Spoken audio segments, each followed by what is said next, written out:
Check करना भी भैया, सही एंगल सही कर देना उसका।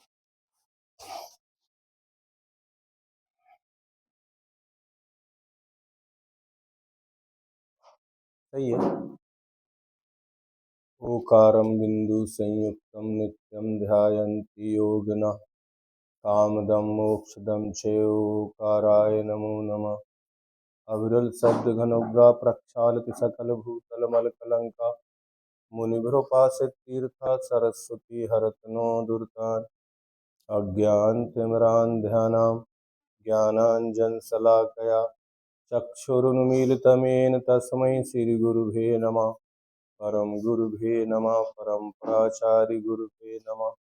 सकलकलशविध्वंसकं श्रेषां परिवर्धकं धर्म संबंधकं भक्तजीवमनः प्रतिबोधकारकं दम शास्त्रं श्री तत्त्वार्थमञ्जूषा जी नामधेयम् अस्य मूलग्रन्थकर्तारः श्री सर्वज्ञदेवाः परग्रन्थकर्तारः श्री गणधरदेवाः प्रतिगणधरदेवाः तेषां वचनोऽनुसारमास श्रीमद् आचार्यप्रवर स्वामी उमा स्वामी आचार्येण वृष्टं मङ्गलं भगवान् वीरो मङ्गलं गौतमो गणी मङ्गलं कुन्दकुन्दार्यो जैन धर्मोऽस्तु मङ्गलम् सर्वमङ्गलमाङ्गल्यं सर्वकल्याणकारकं प्रधानं सर्वधर्माणां जैनं जयतु शासनं मोक्षमार्गस्य नेतारं भेत्तारं कर्मभूभृतां ज्ञातारं विश्वतत्त्वानां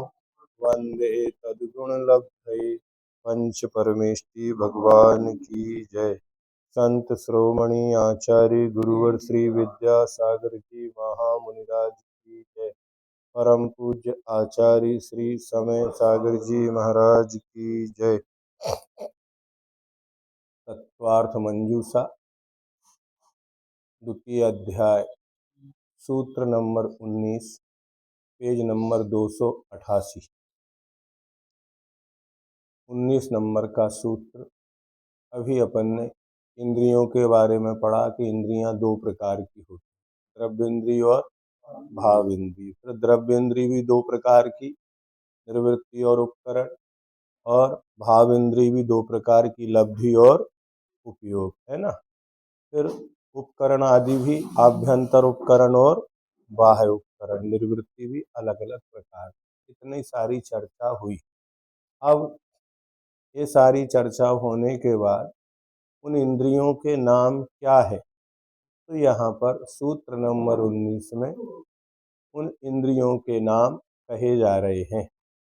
स्पर्शन रसन घ्राण चक्षु श्रोत्राणि। स्पर्शन रसन घ्राण चक्षु श्रोत्राणि। स्पर्शन रसन घ्राण चक्षु और श्रोत, ये 5 इंद्रियां हैं। कितनी हैं? 5। आवाज आ रही है आप लोगों को? ठीक। स्पर्शन जिसके द्वारा छुआ जाता है वह स्पर्शन है। रसना जिसके द्वारा चखा जाता है वह रसना इंद्रिय। घ्राण जिसके द्वारा सूंघा जाता है वह घ्राण इंद्रिय। चक्षु जिसके द्वारा पदार्थों को देखता है वह चक्षु है। और कर्ण जिसके द्वारा सुना जाता है वह कर्ण है। स्पर्शन इंद्रिय किसे कहते हैं? तो वीर्यांतराय और मति ज्ञानावरण कर्म के क्षयोपम से तथा अंगोपांग नाम कर्म के आलंबन से। आत्मा जिसके द्वारा स्पर्श करता है वह स्पर्शन इंद्रिय। स्पर्श कौन करता है? आत्मा। लेकिन किसके द्वारा करता है? तो स्पर्शन इंद्रिय के द्वारा।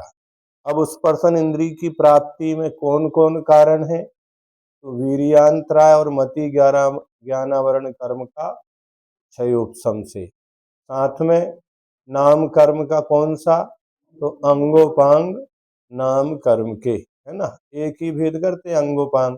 उस अंगोपांग से ही जितने भी अंग और उपांग है उन सबकी रचना हो जाती है। 8 अंग है, बाकी उपांग है, तो सबकी रचना नाम कर्म के आलंबन से आत्मा जिसके द्वारा स्पर्श करता है वह स्पर्शन इंद्री है। सूत्र में सर्वप्रथम स्पर्शन इंद्री का ग्रहण क्यों किया है? तो वनस्पत्यंता नाम एकम, इस सूत्र में पृथ्वी को लेकर वनस्पति पर्यंत एक स्पर्शन इंद्री का ही व्यापार है। इसलिए स्पर्शन को आदि में ग्रहण करना योग्य है। पहले सूत्र आया था, सर्व संसारी जीवों में इसकी उपलब्धि है। सर्व संसारी जीवों में स्पर्शन इंद्री अवश्य पाई जाती है। इसलिए नाना जीवों की अपेक्षा व्याप्त होने से आदि में स्पर्शन इंद्री को ग्रहण किया है। संसार में जितने भी जीव हैं उन सबके पास एक स्पर्शन इंद्री तो होती होती है, चाहे एक इंद्री हो, दो हो, पंच इंद्री, कोई भी हो, तो एक स्पर्शन इंद्री सभी के पास होती है। रसना सबके पास हो भी और ना भी हो। रसन आदि इंद्रियों का क्रम क्यों कहा गया है? तो रसन घ्राण आदि का उत्तरोत्तर अल्प प्रदेश होने से क्रम से ग्रहण किया है। इन रसना आदि इंद्रियों के प्रदेश उत्तरोत्तर अल्प अल्प होने से इनका क्रमशः ग्रहण किया। जैसे सबसे कम प्रदेश चक्षु इंद्री के हैं, इससे श्रोत्र इंद्री के प्रदेश संख्यात गुणे हैं, इससे कुछ अधिक घ्राण इंद्री के प्रदेश हैं, घ्राण इंद्रिय से रसना इंद्री के प्रदेश असंख्यात गुणे हैं, और इससे भी अनंत गुणे प्रदेश स्पर्शन इंद्री के हैं। क्योंकि ये विशेष विषय ऐसा पढ़ने से मिलते हैं। बाकी अपन 5 इंद्रियां पढ़ लेते, विषय पढ़ लेते, लेकिन इंद्रियों के भी प्रदेश हैं। अपने शरीर में जो रचनाएं हैं वो सबसे कम किसकी होती है? आंख की, उससे अधिक कर्ण की, उससे अधिक घ्राण की, इससे उससे अधिक रसना इंद्री, और सबसे ज्यादा स्पर्शन इंद्री। तो ये क्रम है इनका, है ना। रसना आदि ये प्रदेश की अपेक्षा एक एक के वृद्धि के क्रम को बताने के लिए स्पर्शन आदि वचन है। आगे के सूत्र में लिखा है कृमि, तो एक एक की वृद्धि है। इस प्रकार आगे कहे जाने वाले सूत्र से वृद्धि क्रम को बताने के लिए स्पर्शन आदि की आनुपूर्वी जानना चाहिए, क्योंकि एक एक की वृद्धि हो जाएगी आगे जाके। मात्र पहले वनस्पत्यंता नाम एकम, उनमें तो एक इंद्रिय है, फिर आगे 2 इंद्रिय आदि में क्या होगा? क्रमशः कृमि, पिपीलिका, भ्रमर, मनुष्य आदि नाम एक एक कई वृद्धानी। कृमि से एक बढ़ाएंगे तो पिपीलिका आ जाएगी, उससे एक बढ़ाएंगे तो भ्रमर आ जाएगा, उससे एक इंद्रिय और बढ़ेगी, तो एक क्रम भी है। इसलिए इनका परस्पर में सूत्रों का संबंध है। यदि प्रदेशों की अपेक्षा क्रम है तो चक्षु को फिर अंत में रखना चाहिए। अभी आपने कहा था कि चक्षु में सबसे कम है, तो चक्षु को कर्ण के बाद रखना चाहिए। यद्यपि चक्षु इंद्री के प्रदेश सबसे कम है, अतः उसका अंत में ग्रहण करना चाहिए। तथापि बहुउपकारी होने से श्रोत्र इंद्री को अंत में ग्रहण किया है, क्योंकि श्रोत्र इंद्री के बल से उपदेश को सुनकर हित की प्राप्ति और अहित के परिहार में प्रवृत्ति होती है। इसलिए बहुउपकारी श्रोत्र इंद्री को अंत में ग्रहण किया है। ये सब समझाने के लिए कहा जाता है, किसी न किसी प्रकार से उस बात को सिद्ध करना है। श्रोत्र इंद्री की अपेक्षा, अब आपने दूसरा शब्द ले आए तो उपकारी है, तो उसने दूसरा प्रश्न उसके पास तैयार है। श्रोत्र इंद्र की अपेक्षा रसना बहुउपकारी है, क्योंकि मोक्ष के कारणों के उच्चारण पठन आदि में वह चतुर है। तो ऐसा लगाना चाहिए, ऐसा नहीं कहना चाहिए क्योंकि श्रोत्र इंद्री के द्वारा उपदेश को सुनकर रसना वक्तृत्व के प्रति व्यापार करती है, इसलिए श्रोत्र ही बहुउपकारी है। अगर सुनोगे नहीं तो देशना लब्धि किससे मिलेगी? कर्ण से ही मिलेगी, फिर वक्तृत्व कला आएगी। इन इंद्रियों का परस्पर एकत्व है या नानात्व? इन इंद्रियों में परस्पर कथनचित एकत्व है और कथनचित किसी अपेक्षा नानात्व है।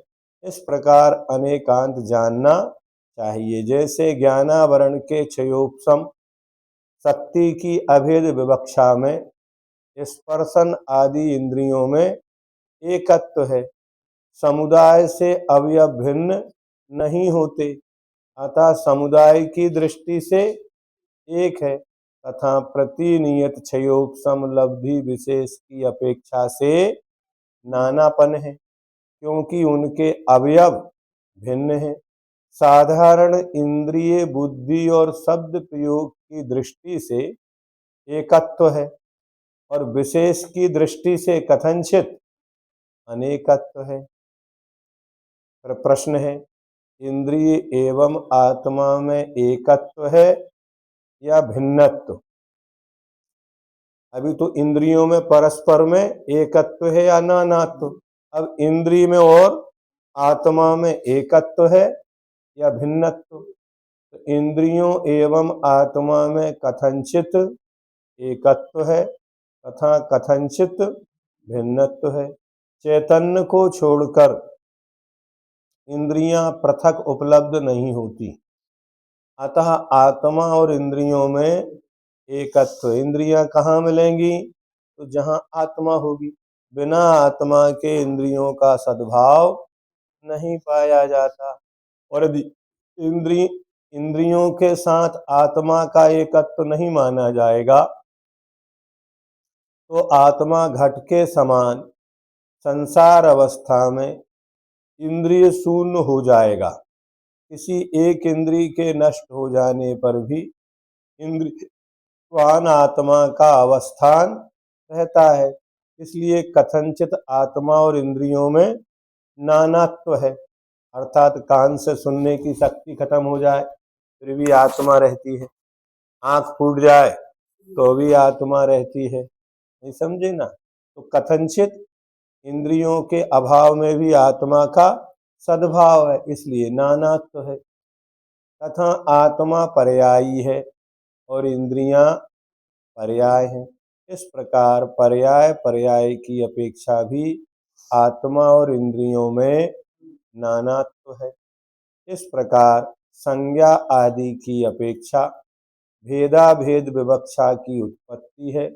इस प्रकार इंद्रियों तथा आत्मा में कथनचित एकत्व और कथनचित नानात्व जानना चाहिए।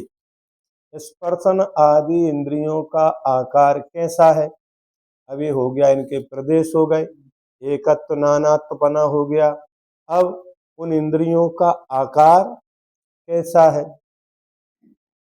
तो श्रोत्र इंद्रिय का आकार यव नाली के समान है, जो कि जो नाली होती है पतली, उसकी नाली के समान है।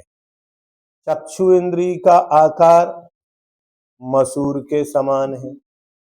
अपने ही नहीं, सभी जीवों के, कोई भी जीव हो, है ना, ये मत लगाना कि इंद्रियां अपने ही पास है, नहीं, त्रियंचों के पास भी है, मनुष्यों के पास भी है, देवों के पास भी है, नारकियों के पास भी है। इंद्रियों की रचना सबकी कैसी होगी? तो रचना ऐसी होगी, कान की रचना यवनाली के समान, चक्षु इंद्रिय का आकार मसूर के समान, घ्राण इंद्रिय का आकार अति मुक्तक पुष्प के समान अथवा तिली का पुष्प, ऐसा लिखा रहता है कई जगह। अति मुक्तक कोई वनस्पति होगी, है ना, तो तिल की नाली के समान, तिल के पुष्प के समान नाक की जो आकृति होती है वो अंदर ऐसी। और जिह्वा इंद्रिय का आकार अर्धचंद्र अथवा खुरपे के आकार के समान है। स्पर्शन इंद्रिय का आकार अनेक आकार रूप है, कोई एक जैसा नहीं, जो जीव जैसा है, क्योंकि स्पर्शन पूरे शरीर में ही पाई जाती है सभी को, तो उनका कोई निश्चित आकार नहीं है। स्पर्शन इंद्री का आकार अनेक प्रकार का होता है, क्योंकि समचतुर्थ आदि के भेदों में संस्थान 6 प्रकार के होते हैं। अब स्पर्शन इंद्री के जघन एवं उत्कृष्ट अवगाहना कितनी है? तो स्पर्शन इंद्री की बाह्य निर्वृत्ति का जघन्य प्रमाण घनांगुल के असंख्यातवे भाग प्रमाण है। सूक्ष्म निगोदिया लब्ध पर्याप्तक जीव के शरीर में पाया जाता है। किसको होगा जी? जो एक इंद्रिय में सूक्ष्म निगोदिया, बादर नहीं, कौन सा? सूक्ष्म, जो ना किसी को रोकता है ना किसी से रुकता है, ऐसे सूक्ष्म निगोदिया। कौन सा? लब्ध पर्याप्तक, वह भी जन्म के तीसरे समय में। कहाँ जघन अवगाहना होती है? पहले लंबायत होता है, फिर चौकोर होता है, और अंत में तीसरे समय में वो गोल होता है। जिस समय गोल होता है उस समय सबसे जघन अवगाहना उस निगोदिया जीव की होती है, जो लब्ध पर्याप्तक है।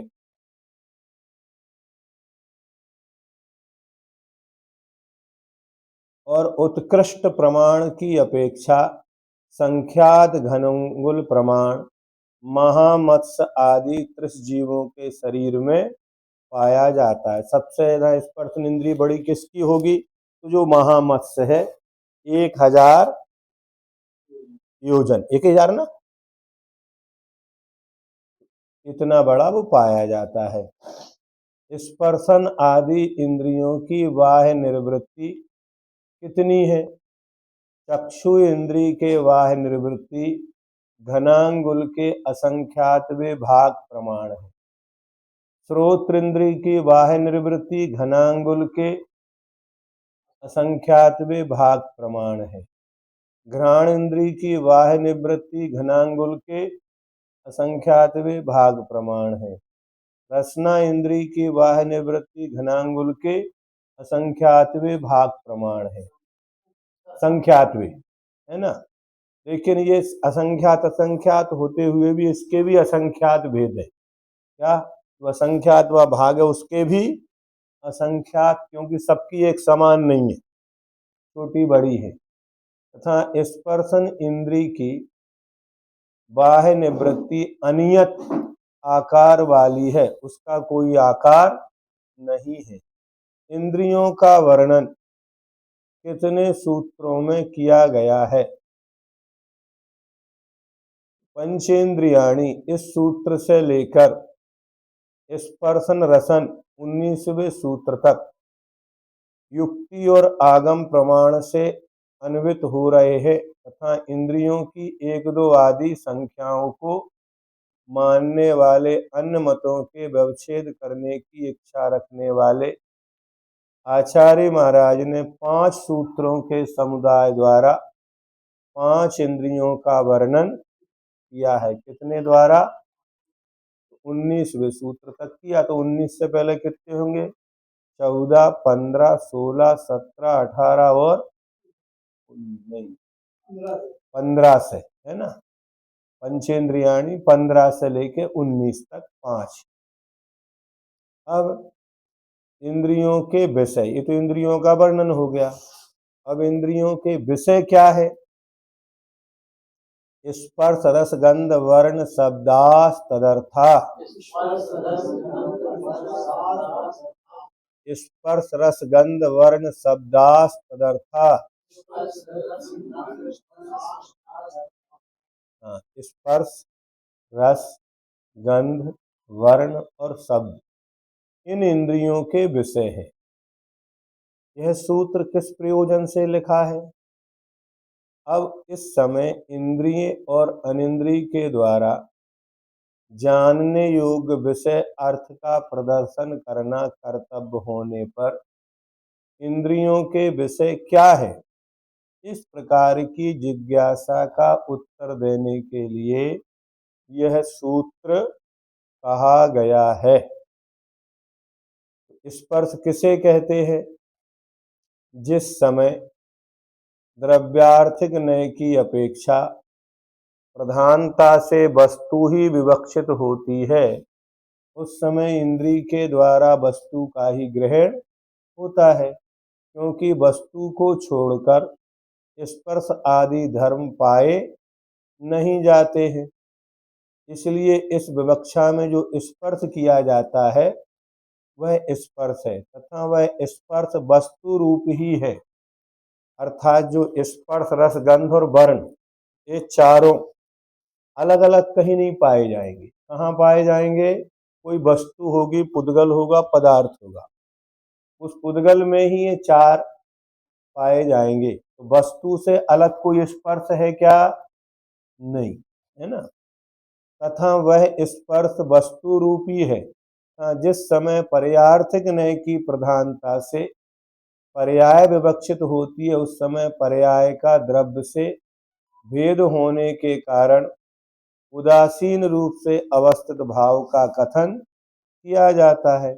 इसलिए स्पर्श में भाव साधन भी बन जाता है। जैसे स्पर्शन ही स्पर्श है, जो स्पर्शन है वही स्पर्श है, रसन ही रस है, अलग नहीं। द्रव्य की विवक्षा होने पर कर्म निर्देश होता है। जैसे जो स्पर्श किया जाता है वह स्पर्श है, तथा जहाँ पर्याय की विवक्षा प्रधान रहती है वहाँ भाव निर्देश किया जाता है। जैसे स्पर्शन स्पर्श है, कहीं द्रव्य की विवक्षा होने पर और कहीं पर्याय की विवक्षा। तो किसकी अपेक्षा कथन है? तो स्पर्श जो किया जाता है वह द्रव्य की अपेक्षा हुआ कथन, और पर्याय की अपेक्षा स्पर्शन ही स्पर्श, ये पर्याय है। रस किसे कहते हैं? जिस समय प्रधान रूप से वस्तु विवक्षित होती है, उस समय वस्तु को छोड़कर पर्याय नहीं पाई जाती है, इसलिए वस्तु ही रस है। इस विवक्षा में रस के कर्म साधन पना है। जैसे जो चखा जाए वह रस है। जिस समय प्रधान रूप से पर्याय विवक्षित होती है, उस समय द्रव्य से पर्याय का भेद बन जाता है। इसलिए जो उदासीन रूप से भाव अवस्थित है उसका कथन किया जाता है। इस प्रकार रस के भाव साधन भी बन जाता है। जैसे आस्वादन रूप क्रिया धर्म को रस कहते हैं। सब में एक जैसी परिभाषा बनाई है जी, लेकिन ग्रंथ अलग अलग हैं। पहले वाले में सरवार सिद्धि में थी, इसमें धवला के द्वारा। अब गंध किसे कहते हैं? कर्म साधन की विवक्षा में जब द्रव्य की प्रधानता से वर्णन किया जाता है तब इंद्रियां द्रव्य को सन्निकर्ष करती हैं, क्योंकि द्रव्य से भिन्न स्पर्श आदि नहीं है। इस विवक्षा में जो सूंघा जाता है वह गंध है। जो द्रव्य को ही सूंघ रहे हैं तो वो द्रव्य ही गंध है। तथा जब पर्याय की प्रधानता से विवक्षा होती है तब भेद की उत्पत्ति होती है, तो औदासीन भाव का कथन होता है। जैसे गंध, गंधनम गंध, इस प्रकार भाव साधन की व्युत्पत्ति हो जाती है। जो गंधन है, गंध है, वही गंध है। स्पर्शन स्पर्श है, रसन रस है, तो गंधन गर्भ है, गंध है। ये पर्याय, एक द्रव्य की अपेक्षा और एक पर्याय, दो लगाना। वर्ण किसे कहते हैं? यह वर्ण शब्द कर्म साधन है। जैसे जिस समय प्रधान रूप से द्रव्य विवक्षित होता है उस समय इंद्रिय से द्रव्य का ही ग्रहण होता है, क्योंकि उससे भिन्न वर्णादि नहीं पाए जाते हैं। इसलिए इस विवक्षा में स्पर्श आदि के कर्म साधन बन जाता है। उस समय जो देखा जाए उसे वर्ण कहते हैं। ऐसी निरुक्ति करनी चाहिए। जिस समय पर्याय प्रधान रूप से विवक्षित होती है, उस समय द्रव्य से पर्याय का भेद बन जाता है। इसलिए उदासीन रूप से अवस्थित जो भाव है उसी का कथन किया जाता है। अतएव स्पर्श आदि के भाव साधन भी बन जाता है। उस समय देखने रूप धर्म को वर्ण कहते हैं, ऐसी निरुक्ति होती है।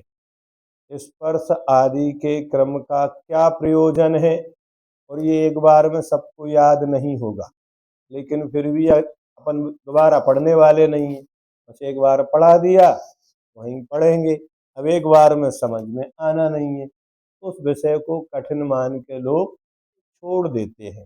छोड़ना नहीं चाहिए, उसे बार बार पढ़ना चाहिए। कोई भी विषय होता है, जब तक अभ्यास नहीं होता वो अपरिचित सा लगता है, लेकिन जब धीरे धीरे उसी का अभ्यास करते जाते हैं तो परिचित हो जाते हैं उससे। अपन नहीं समझे ना, तो उसमें अपने को सरलता लगने लगती है। तो किसी भी विषय को प्रारंभिक अवस्था में जब भी हम पढ़ेंगे तो हमें वो कठिन ही लगेगा। अगर ये इतना ना लाएं तो फिर तत्वार्थ सूत्र तत्वार्थ मंजूषा में अंतर क्या होगा, और बाल बोध में और तत्वार्थ सूत्र में क्या अंतर होगा। तो कहीं ना कहीं बड़ी बड़ी परिभाषाएं आगम सिद्धांत से यहाँ पर दी जा रही हैं। स्पर्श आदि के क्रम का क्या प्रयोजन है।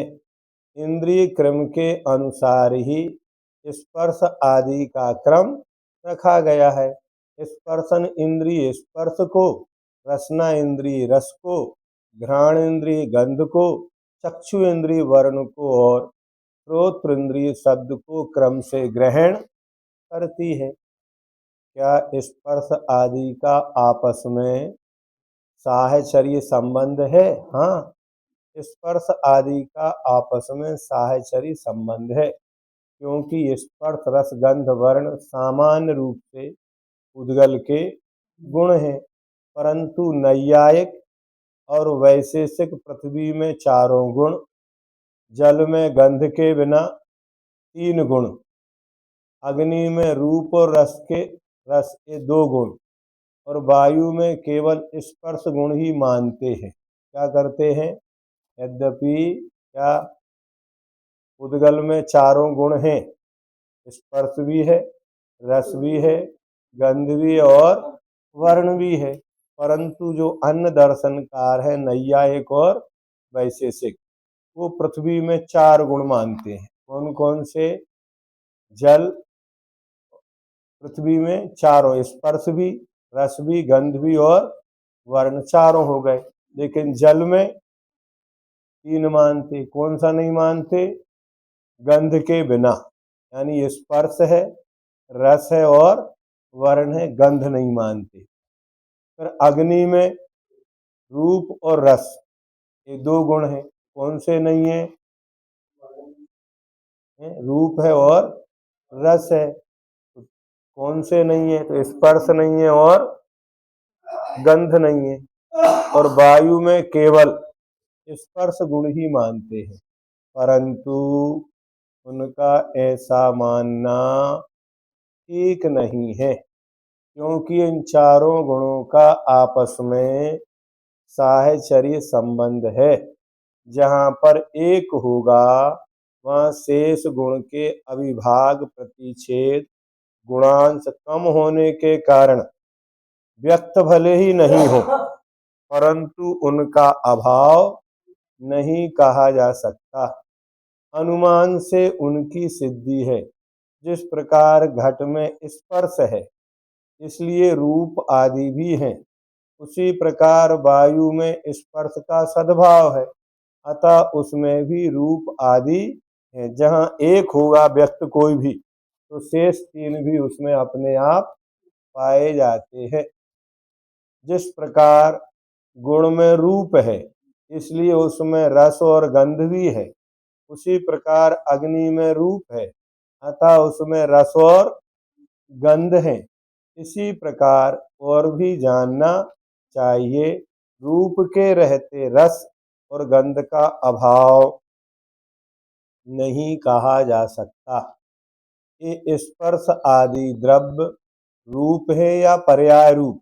क्या जो स्पर्श आदि है वो द्रव्य रूप है या पर्याय रूप है? ये स्पर्श आदि विषय एकांत से द्रव्य स्वरूप भी नहीं है और पर्याय स्वरूप भी नहीं है, अपितु उभयात्मक है, अर्थात द्रव्य रूप भी है। और यदि स्पर्श आदि को एकांत से द्रव्य रूप ही माना जाएगा तो कूर्म रोम कछुए के बाल के समान, देखो ये नया उदाहरण मिला, अभी तक तो खरविषाण गधे के सींग के समान है, अब क्या मिला है? कूर्म रोम कछुए के बाल के समान असत होने से उसमें क्रिया परिणमन का अभाव हो जाएगा, क्योंकि नित्य एकांत पक्ष में क्रिया नहीं होती। स्पर्श आदि को एकांत से पर्याय रूप ही माना जाएगा तो भी द्रव्य के बिना कूर्म रोम के असत हो रहे पर्यायी का विवर्त नहीं हो सकेगा तथा इन दोनों द्रव्य और पर्याय को एकांत रूप से भेद मानने पर दोनों का असत्य हो जाएगा। अतः अनेक धर्मात्मक रूप स्पर्श आदि की बाधाओं से रहित उपलब्धि हो जाने से स्पर्श आदि द्रव्य पर्याय उभयात्मक है, अर्थात द्रव्य रूप भी है और पर्याय रूप भी है। अतः सिद्ध है कि अनेकांतात्मक स्पर्श आदि ही इंद्रिय के विषय हो सकते हैं, अन्यथा इंद्रियों के विषय नहीं हो सकते। स्पर्शन आदि इंद्रियां परस्पर भिन्न है या अभिन्न? स्पर्शन आदि परस्पर कथनचित भिन्न और कथनचित अभिन्न है, क्योंकि यदि एकांत से स्पर्शन आदि में सर्वथा एकत्व हो तो स्पर्श के छूने पर रसादि का ज्ञान हो जाने का प्रसंग, अगर एकत्वपना हो जाए तो आपका पैर कीचड़ में गया तो फिर कीचड़ का स्वाद आ जाएगा, उसकी गंध आ जाएगी, क्या उसके शब्द सुनने में आ जाएंगे, लेकिन एकत्व नहीं है, अनेकत्व है। तब ऐसी स्थिति में स्पर्श से भिन्न अन्य इंद्रियों की कल्पना करना व्यर्थ ठहराएगा। स्पर्शन से ही पांचों इंद्रिय का काम हो गया तो फिर पांच इंद्रिय क्या करेंगे? व्यर्थ ठहरेगा। दूसरी बात है कि किसी एक इंद्रिय की विकलता या सकलता हो जाने पर सभी इंद्रियों की सकलता या विकलता का प्रसंग, अगर एक इंद्रिय खत्म भई तो पांचों खत्म हो जाएंगी, क्योंकि एकत्वपना है। और यदि एक आई तो पांच ही हो जाएंगी, तो वनस्पति में भी पांच इंद्रिय हो जाएंगी, दो इंद्रिय के पास भी पांच इंद्रिय हो जाएंगी, है तो सकलता और विकलता का प्रसंग आ जाएगा। अर्थात आंख के फूट जाने पर सभी इंद्रियां नष्ट भ्रष्ट हो जाएंगी, एक इंद्रिय के होने पर पांचों इंद्रियां हो जाएंगी। उन इंद्रियों का परस्पर में एकांत रूप से भेद भी नहीं मानना चाहिए, क्योंकि एकपन और संकलन रूप से ज्ञान की उत्पत्ति कराने के अभाव का प्रसंग, क्योंकि सभी इंद्रियां मिलकर एक जैसा ज्ञान कराती हैं। जैसे कि अन्य संतान यानी दूसरी दूसरी आत्माओं की इंद्रियों में एकत्व रूप से संकलन ज्ञान नहीं हो पाता, लेकिन एक जीव में तो होता है। भावार्थ, देवदत्त जिनदत्त सर्वथा भिन्न है। देवदत्त ने अपनी चक्षु से घट को देखा, जिनदत्त ने स्वकीय स्पर्शन इंद्र से घट को छुआ। ऐसी स्थिति में जिनदत्त यूं नहीं कह सकता कि जो मैं देखने वाला था वही मैं घट को छू रहा हूँ, कारण कि सर्वथा भिन्न ज्ञाताओं में या उनकी इंद्रियों द्वारा हुए ज्ञानों में जोड़ने वाला संकलन ज्ञान नहीं बन सकता। उसी प्रकार इंद्रियों का भेद मानने पर जो ही मैं देख चुका हूँ वही मैं छू रहा हूँ, ऐसा एकत्व प्रत्यभिज्ञान नहीं हो सकेगा। इसलिए एक शरीर में जो इंद्रियां हैं उनमें एकत्व का ज्ञान होता है। स्पर्श आदि द्रव्य से भिन्न है या अभिन्न? स्पर्श आदि द्रव्य से कथनचित भिन्न है, कथनचित अभिन्न है। यदि द्रव्य से गुण स्पर्श आदि का सर्वथा अभेद मान लिया जाए तो या तो द्रव्य की सत्ता रहेगी या फिर स्पर्श आदि की। यदि द्रव्य की ही सत्ता रहती है तो लक्षण के अभाव में लक्ष्य रूप द्रव्य का भी अभाव हो जाएगा, और यदि गुणों की सत्ता रहती है तो ऐसा माना जाए तो निराश्रय होने से गुणों का भी अभाव हो जाएगा। यदि गुण गुणी द्रव्य पर्याय में सर्वथा भेद माना जाता है तो घट रूप की उपलब्धि में पट के रूप की अनुपलब्धि अप्राप्ति के समान स्पर्श आदि की उपलब्धि में रूप आदि की अनुपलब्धि होने पर स्पर्श के छूटने पर घट का स्पर्श किया यह व्यवहार नहीं होना, क्योंकि छूना तो स्पर्शनात्मक है और घट स्पर्श रसगंध वर्णात्मक है।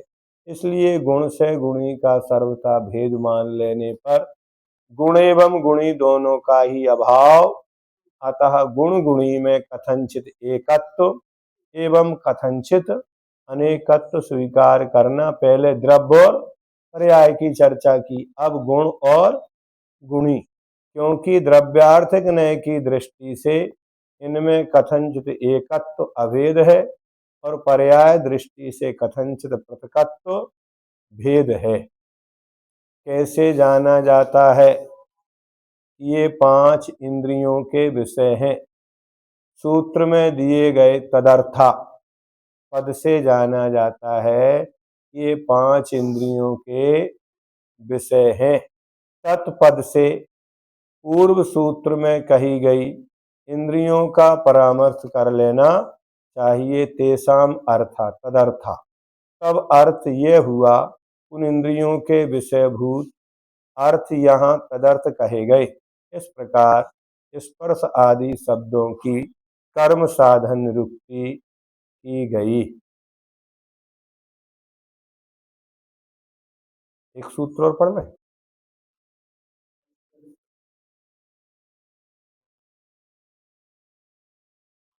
हाँ, अब अनिंद्रिय मन का विषय बताते हैं। ये तो किसके विषय हो गए? इंद्रियों के। अब यहाँ जो पूरा वर्णन चल रहा है, एक ध्यान देने योग्य बात यह है कि ये सम्यक ज्ञान का वर्णन चल रहा है। क्या किसका चल रहा है? सम्यक ज्ञान, मोक्ष मार्ग का वर्णन है, इसलिए प्रमाणों को वर्णन है। प्रमाण नैरधिगमा, प्रमाण माने सम्यक ज्ञानम प्रमाणम।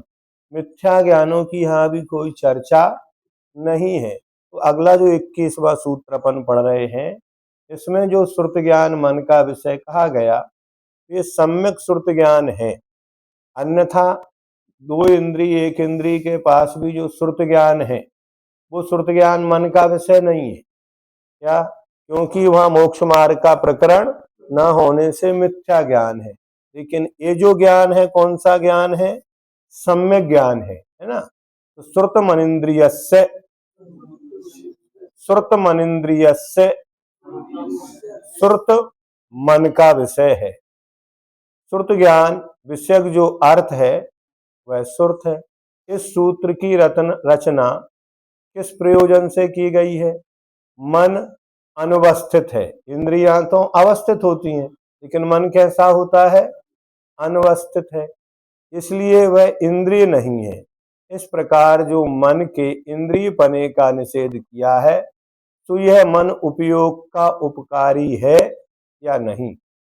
मन भी उपकारी है, क्योंकि मन के बिना स्पर्श आदि विषयों में इंद्रियां अपने अपने प्रयोजन की सिद्धि करने में समर्थ नहीं होती।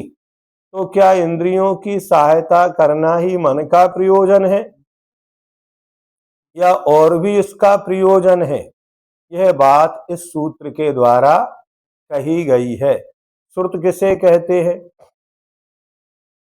तो श्रुत ज्ञान का विषयभूत अर्थ श्रुत है। श्रुत शब्द का अर्थ श्रुत ज्ञान है। श्रुत ज्ञान के द्वारा जानी जा रही सब वस्तु क्या है?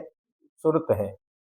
श्रुत श्रुत श्रोत्र इंद्रिय का विषय है, वह मन का विषय कैसे हो सकता है? श्रुत को श्रोत्र इंद्रिय का विषय नहीं कहना चाहिए, क्योंकि ऐसा मानने पर श्रुत को मति ज्ञान का प्रसंग आएगा। अतः मति ज्ञान के उत्तर काल में जो जीवादि पदार्थों का चिंतन है वह श्रुत है, और श्रुत मन का विषय है। श्रुत ज्ञान के द्वारा जाने गए पदार्थों को मन जानता है, तो क्या मति ज्ञान के द्वारा जाने गए पदार्थों को मन नहीं जानता? मन के जानने योग्य श्रुत ही है ऐसा नहीं है, क्योंकि सभी ज्ञानों के ज्ञेयों को श्रुत ज्ञान से जानने में मन निमित्त कारण बन जाता है। यहाँ संपूर्ण जानने योग्य वस्तुओं को श्रुतम शब्द से कहा गया है, अर्थात विश्व के संपूर्ण पदार्थों को जानने में श्रुत ज्ञान निमित्त हो सकता है। श्रुत ज्ञान मन के निमित्त से ही होता है या अन्य इंद्रियों के निमित्त से भी। श्रुत ज्ञान की उपयोग रूप दशा मन के निमित्त से ही होती है। जिस प्रकार मति ज्ञान इंद्रिय और मन के निमित्त से होता है, उसी प्रकार श्रुत ज्ञान इन दोनों के निमित्त से ना होकर केवल अनिंद्रिय के निमित्त से होता है। इंद्रिय परंपरा निमित्त है। श्रुत मनिंद्रिय से ऐसा सूत्र न कहकर सर्व मनिंद्रिय से ऐसा कहना चाहिए, जिससे स्पष्ट अर्थ होता है। सर्वमनिंद्रिय से ऐसा सूत्र कहने से स्पष्ट नहीं होता, क्योंकि परोक्षता समझने के लिए श्रुतम पद कहा है। जिस प्रकार केवल ज्ञान संपूर्ण पदार्थों को पूर्ण विशद रूप से प्रत्यक्ष जान लेता है, उस प्रकार मन विशद रूप से संपूर्ण पदार्थों को नहीं जान सकता। वह मन अविशद रूप से संपूर्ण पदार्थों को जानता है। विशद माने प्रकट, निर्मल। अतः श्रुतम अनिंद्रियस्य, यह बहुत श्रेष्ठ सूत्र कहा है। इंद्रिय और मन के विषयों को का निरूपण किस प्रयोजन से किया? तो इंद्रिय एवं मन के विषयों का निरूपण अर्थ से विज्ञान का जन्म मानने वाले बौद्ध मत का खंडन करने के लिए किया है। बौद्ध घट का ज्ञान घट से उत्पन्न हुआ मानते, वो क्या कहते हैं? आत्मा से ज्ञान नहीं हुआ, घट का ज्ञान हमें घट से ही हुआ, पट का ज्ञान पट से हुआ। ऐसा जो बौद्धों का ज्ञान घट से उत्पन्न हुआ और पट का ज्ञान पट से हुआ मानते हैं। दूसरी बात, ज्ञान के निरालंब पने का निराकरण करने के लिए इंद्रिय एवं मन के विषयों का निरूपण किया गया है। अब आज इतना ही रखें। जावानी के ज्ञान ते सूझे लोकालो।